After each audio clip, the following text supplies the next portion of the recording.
Welcome to the Wichita Real Estate Podcast presented by the Pinnacle Realty Group. This is your behind-the-scenes pass to anything and everything real estate in Wichita, featuring interviews with local industry leaders, market updates, and exclusive access to tips, tricks, and insight on navigating Wichita real estate. Thanks for tuning in and enjoy this episode.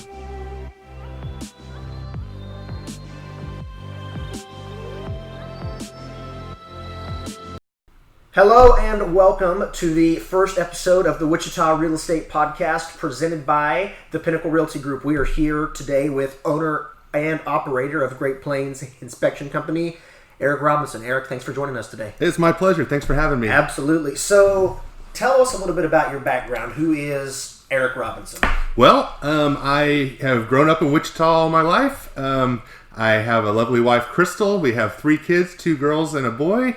And we just adopted a brand new bull mastiff over the weekend, so that'll keep you busy. Yeah, I got that, and I also have a cat and a fish. So a happy family and happy zoo. It sounds like. Yes, very good, very good. So you grew up in Wichita. What was your first job? Well, I started out sacking groceries at Dillon's. Oh, really? Okay. I'm sure a lot of people have had that job before. And then I went into the restaurant industry, did an international development for Chili's restaurants for a long time. Oh, wow. And then I've been in the insurance and inspection business since 2010.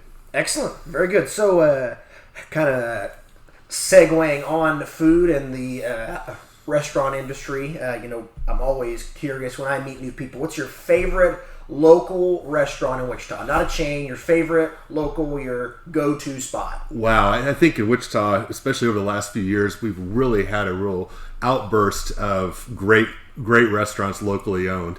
I think it's hard for me just to give one. Sure. So if I can, I'd like to list 3. Perfect. No, yeah, that'll do. That's fine. Avivo Brick Oven Pizza over on the west side, always consistently good. I love the Anchor. And a new kid in town, Prost, over in Revolution, is a great spot. Yeah, I was over there for their Oktoberfest, and it was fantastic. Yes, awesome atmosphere, awesome, cool. So awesome. So you're a home inspector. So how did that come about? I mean, when you were a kid, were you like, I can't wait one day to be a home inspector, to own a home inspection company? I mean, how did that really come about? Like, where does that come from? Sure. Well, my family has a business called Great Plains Inspection Company, and we were.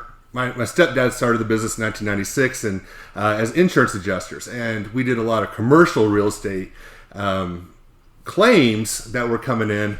And I always have loved homes and just kind of been curious about them. It's always my favorite kind of claim. But we realized kind of about 5 or 6 years ago, there was a market there for people that were in real estate transactions trying to get things settled up before they closed on their property, that we could make a difference and really sure. Kind of educate people from what we're seeing from our perspective. Because I think coming from the insurance world, we see a lot of the results of some of the things that happen that are now on inspection reports, and we kind of anticipate some of those issues that have either happened or maybe will happen. Sure. And so we started doing our home inspection and building inspection division in 2016. Very good. Okay, so fairly new company, coming up on 3 or 4 almost 5 years, I guess, now when this will get released. So that's awesome. Yeah. Very cool. Yeah. Awesome. Cool. So when you started out, and I guess, this just kind of speaks to any business owner or any entrepreneur or really anybody in our audience today that, is going into the workforce or has, larger aspirations than what they're doing today, this very second. So walk me through a failure you had early in your career. Walk me through something you wish you knew when you started out. If you could rewind the clock 30, 40, 20 years, whatever it was, to that day, what's something you wish you knew when you started out? I think I couldn't necessarily nail it down to a specific failure, but I think something that is important no matter what business you're in, whether you're in real estate or hospitality or medical, is basically every business is a people business. Yeah. Being able to understand the needs of the people that you're working for and being able to communicate with them is essential. And so whenever I first started out in the insurance and subsequently the inspection business, I really tried to fill my mind so much with all the information that I could to be a practical, knowledgeable Sure. Adjuster, inspector. And I think that really when I really gained a lot of strength and became a little bit more, so to say, hit my stride was when I calmed down and started listening to people and talking to people and have the confidence and courage enough to say sometimes that I just don't know. I need to find out more information, and being able to communicate that nobody's perfect and that we really need to work, as a team and work together to get to wherever your client wants to go. Yeah. I think that's a fantastic point, and that's really something we hone in on here with our team and with our customers. We're in the hospitality business, whether you know it or not. Everyone is in sales, and everyone's in hospitality. You take care of your customer. You take care of your customer. Period. So that kind of goes hand in hand with every single business. So I guess tell the audience, I guess, a little more about your business. What service do you offer, or services do you offer?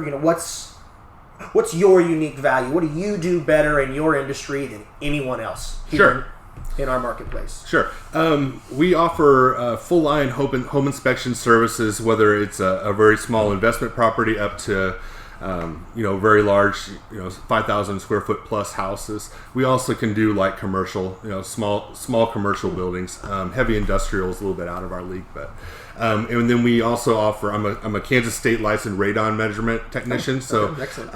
And then I have relationships with a pest control company that we can do the pest control, the termite inspection at the same time. Sure. So my biggest thing is I understand that the home inspection is just a very, very small part of the real estate transaction. Right. It's a very important part, but I understand that what we really need to do is get this done in an efficient and quick manner, and also make it easy to understand for everybody. So I think one of the things that I offer that I think a lot of other people in my industry here in the area don't is I offer a state-of-the-art inspection report that is digitally produced while I'm at the inspection. I do the inspection with the tablet, and that software will let me incorporate photos right from the house and let me caption those photos. I also have web links on there, so if we're talking about something specific that maybe isn't a common word or a common definition, that you can click on that link from your iPhone or from your tablet. It's very interactive,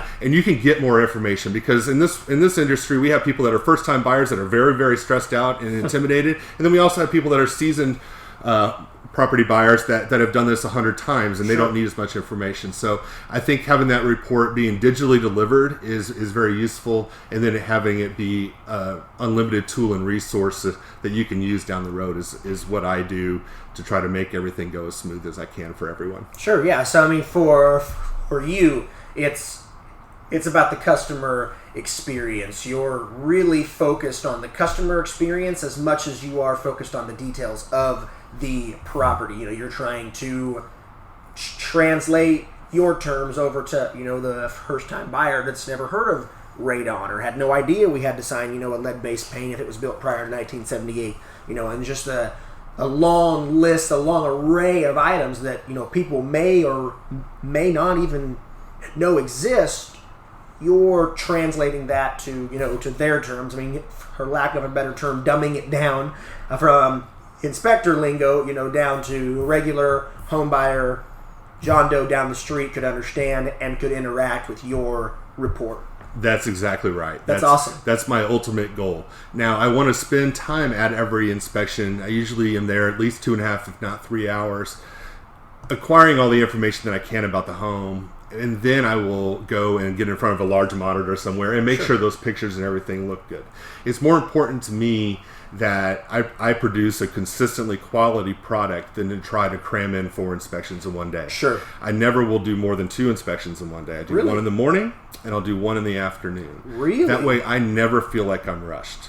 Wow. Furthermore, I would love it if at the end of every inspection, the buyer and as well as the agent could come and I could kind of show you in person the things that I'm seeing, because no matter how many photos I put in there and how many links I have to more information, me explaining to you exactly what I'm talking about is going to go just as far as anything else. Absolutely. Yeah, that's awesome. So in the inspection industry, I have to imagine that it's like real estate or like mortgage lending or home insurance or stocks and bonds. In any other business, there's always myths about your industry. And what's one or two myths that you want to debunk today? We are putting these myths to bed. No more myths about home inspection services. What can you debunk for our audience today? Sure. I think the biggest thing is that your home inspector isn't and shouldn't be a deal killer. It's not my intention to try to scare anybody or try to over-represent something one way or another. It's my job to note and explain everything that I see. And so what I'm doing is I'm making essentially what would be a repair or an action list. Mm-hmm. And at that point, I want to make sure you understand what I'm talking about. And then you take that to your real estate agent where y'all decide what items are so important that it's going to have to be included in the real estate transaction. But there's other stuff that's going to be on my report that you're just going to have to do as a routine homeowner. Sure. And so my thing is just to make sure I tell the truth at every inspection. I don't consult with the agent on what they want me to put on there. Sure. I am interested in if the buyer has some concerns in the house and knowing those so I can address those. But I am not here to make somebody run away. Sure. Yeah. And I think that's the biggest thing. I mean, we run into it all the time in our industry. Not all real estate agents are created equal. And, in our experience in the, numerous transactions that, we've done over the years and, not all home inspectors are created equal as well. And, some of them have a really inconvenient way of making small, $10 fixes sound like the house is going to fall apart tomorrow. And, now we've got to salvage this deal that otherwise, you need to replace the outlet cover with a, 35-cent thing you can pick up at Home Depot. The house isn't going to fall apart because of that. That's right. Yeah. So, no, that's wildly important. No, yeah, that's awesome information. Is there another myth you want to debunk, or is that your main one today? I think that's my main one. Is I'm on the side of the person that I'm working for. Sure. And my goal when I leave is just to make sure that people understand what I saw. Simple as that. Simple as that. Well said. Really well said. Awesome. So let's get to the title of today's episode. What to expect when you're inspecting. What can our audience members, what can our clients, other agents' clients, what can home buyers anticipate? What can they expect when they are inspecting with Eric Robinson? Sure. I try to be very consistent in the pattern that I do every inspection, meaning I start out every inspection and I do an exterior walkthrough and I inspect the exterior from the ground level. Mm-hmm. Usually I'll start out from a little bit farther away from the property so I can kind of get an overview, and then I go up close and I'm looking for everything, and then I'll go up to the roof. And then once I get inside the house, I work from the upper level down to the basement. That way I have a routine where I know exactly how my route's going to go so I don't overlook things. Sure. And in that time, I'm going to be there 2.5, 3 hours, sometimes longer. I'm going to try to find everything that I can visually. A home inspection is a visual inspection. It's not going to be invasive. In other words, I'm not going to take tools and knock out ceilings and things like that. But I'm going to do my best to make sure I can identify everything that I can and put it in there. One thing people need to know is it's not an inspection on cosmetic issues. Yep. So if you have that brown shag carpet in there, that's not going to be on your report. Right. I think that's another myth. Going back to the last question, not to interrupt or anything, but I think that's another myth that our agents on our team, the trainings we have, we help, to coach our buyer clients, to understand this inspection process. They're not going to go in and say, this wall is yellow and it should be white. Defect. They're here, to identify mechanical and operational dysfunctions, not any cosmetic issues. That's right. Yeah. Yep. If you have the pink toilet, then that's just something you probably want to make sure you budget for. Right. Yeah. Well said. Well said. So you don't go in and you don't knock out any walls. You don't look at cosmetic issues. What's next? What's next in that inspection process? Because oftentimes these are 3 to 4 hour inspections, and obviously depending on the size of the house, and everything, if there's outbuildings, there's a lot of different variables, but by and large, they're 3 to 4 hour inspections. Oftentimes our buyer clients aren't at the entire inspection. An agent or a representative of our team is. I know a lot of agents in the city do it that way as well.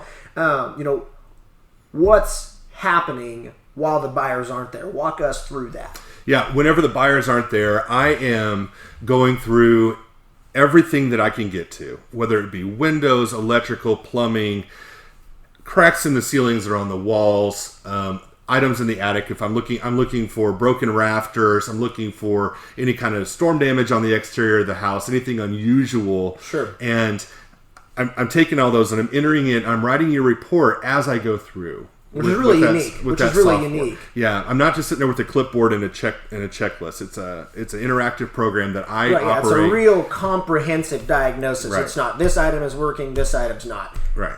It's not black and white. It's not binary. It's not 1 or 2. It's 1, 2, 5, 6, 7, 8, or 10. That's right. And then I am also, in addition to documenting it and taking photos where necessary, I'm also in there putting a recommendation of what we need to do. Do we need to have a carpenter come out and look at it because we have some framing up in the attic that doesn't look right? Do we have what potentially could be storm damage on the roof, wind or hail damage? Maybe we need to have a roofer come out and look at it.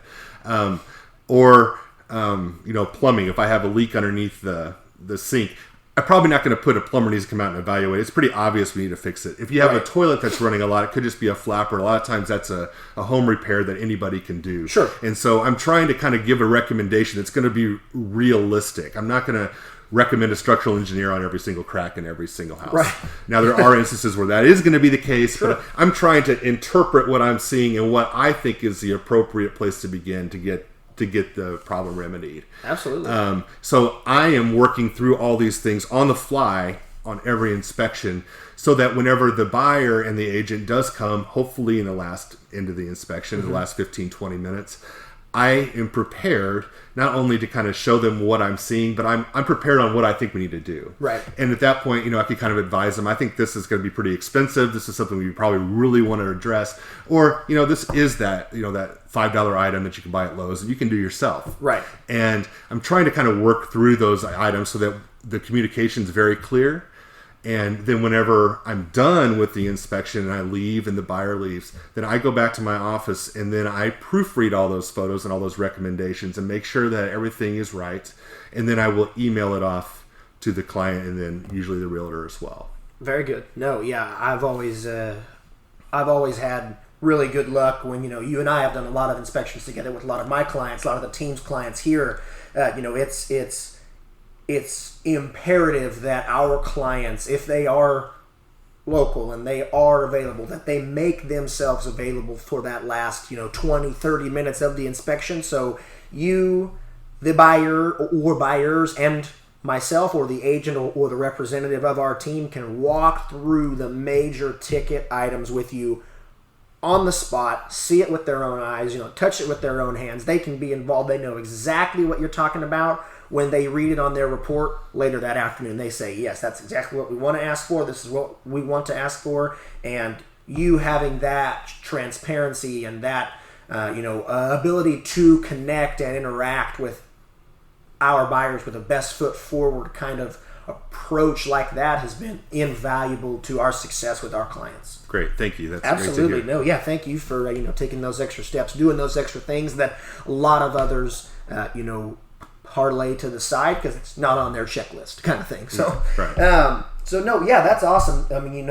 having the buyers, be able to understand and really comprehend exactly what it is they're looking at. Because buying a house, especially for the first time, can seem like what's the difference in soffit and fascia? What's a rafter? What's the framing? Why is there a crack in the wall?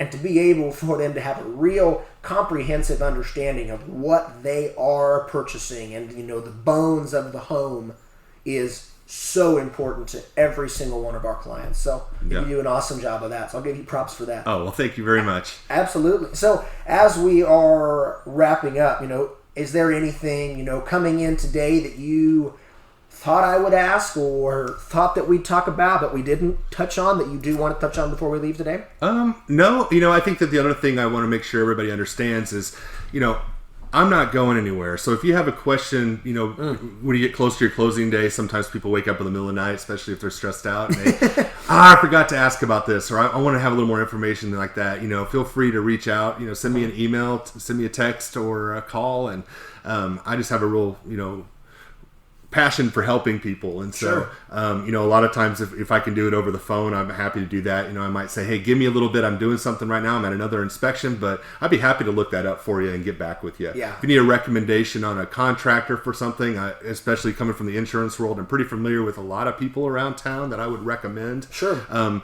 not really have a tied-in relationship with any of them where, they're going to give me any kind of, consideration. Sure. But, I know who in service to your clients. I know who does a good job. And right. so I'm here past just the day that I email you your report. Right. Yeah. Which I think is always valuable.